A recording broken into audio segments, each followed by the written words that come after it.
Credence book of world रेकॉर्डमध्ये नोंद झालेली पहिली digital media press media live. आपण पाहत आहात press media live. RM high school व आदर्श विद्यालयात डॉक्टर बाबासाहेब आंबेडकर महापरिनिर्वाण दिन उत्साहात साजरा। RM हायस्कूल व आदर्श विद्यालयात भारतरत्न डॉक्टर बाबासाहेब आंबेडकर यांचा महापरिनिर्वाण उत्साहपूर्वक व श्रद्धाभावाने साजरा करण्यात आला। सामाजिक परिवर्तनाचे प्रणेते, भारतीय संविधानाचे शिल्पकार डॉक्टर बाबासाहेब यांच्या स्मृतिदिनानिमित्त आयोजित कार्यक्रमास विद्यार्थी, शिक्षक उत्स्फूर्त प्रतिसाद मिळाला। कार्यक्रमाचे अध्यक्ष मुख्याध्यापक सुनील भातमारे होते। कार्यक्रमाचे प्रमुख पाहुणे म्हणून श्री गणेश पोद्दार सर होते। प्रमुख उपस्थिती म्हणून आदर्श विद्यालयाच्या मुख्याध्यापिका सौ पाटील मॅडम व शिक्षिका शिवाजी जाधव मॅडम यांनी प्रमुख उपस्थिती दर्शवली। कुमारी वैशाली नंदीवाले हिने डॉक्टर बाबासाहेब आंबेडकर यांच्या कार्य, विचार व समाज प्रबोधनातील त्यांच्या योगदानावर प्रभावी भाषण करून उपस्थितांचं मन वेधलं।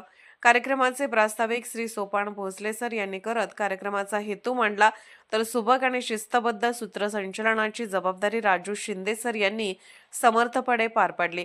कार्यक्रमाच्या शेवटी श्री अशोक मासाळ सर यांनी उपस्थितांचे आभार मानले। प्रेस मीडिया लाईव्ह साठी सांगली जिल्हा प्रतिनिधी अशोक मासाळ। स्कूल आणि आदर्श विद्यालयाचा शिक्षक स्टाफ आणि आपण सर्व विद्यार्थी मित्रांनो, परवाच आपण 26 नोव्हेंबर हा संविधान दिन साजरा केला आणि आज 6 डिसेंबर हा महापरिनिर्वाण दिन साजरा करतोय।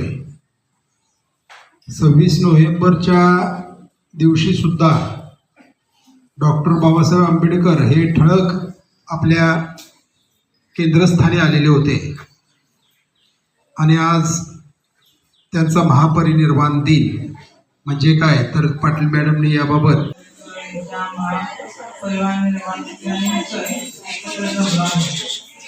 आता महापरिनिर्वाण दिन म्हणजे काय रे सांगा बरं। तर पुण्यतिथी 6 डिसेंबर 1956 साली बाबासाहेब आंबेडकरांचं निधन झालं। बघा, अख्खा देश त्यांनी लिहिलेल्या संविधानावर चालतो। त्यांनी जे कायदे काढलेले, कायदे आपण अंमलात आणतो, त्याप्रमाणे आपण वागतो। पूर्ण देश हा बाबासाहेब आंबेडकरांनी लिहिलेली कायदे आहेत, जे संविधान आहे त्यावर चालतो। आता इथंपर्यंत कायदे पंडित झाले, इथेपर्यंत त्यांचं शिक्षण किती झालं असेल बघा। इतर देशामध्ये जाऊन त्यांनी भरपूर शिक्षण घेतलं। आपल्या पण देशाची प्रगती व्हायची असेल तर काही कायदे, नियम आपल्या देशाला पण पाहिजेत। आपला देश स्वतंत्र झाल्यानंतर आपण कोणत्या नियमानं चालायचं, आपला देश प्रगती पथावर कसा न्यायचा, यासाठी एक नियमावली कायदे तयार केली पाहिजे। म्हणून त्यांनी काय केलं, संविधान तयार केलं, कायदे निर्माण केले आणि त्या कायद्याच्या आधारावरती आपला देश आता सध्या चालतो आहे।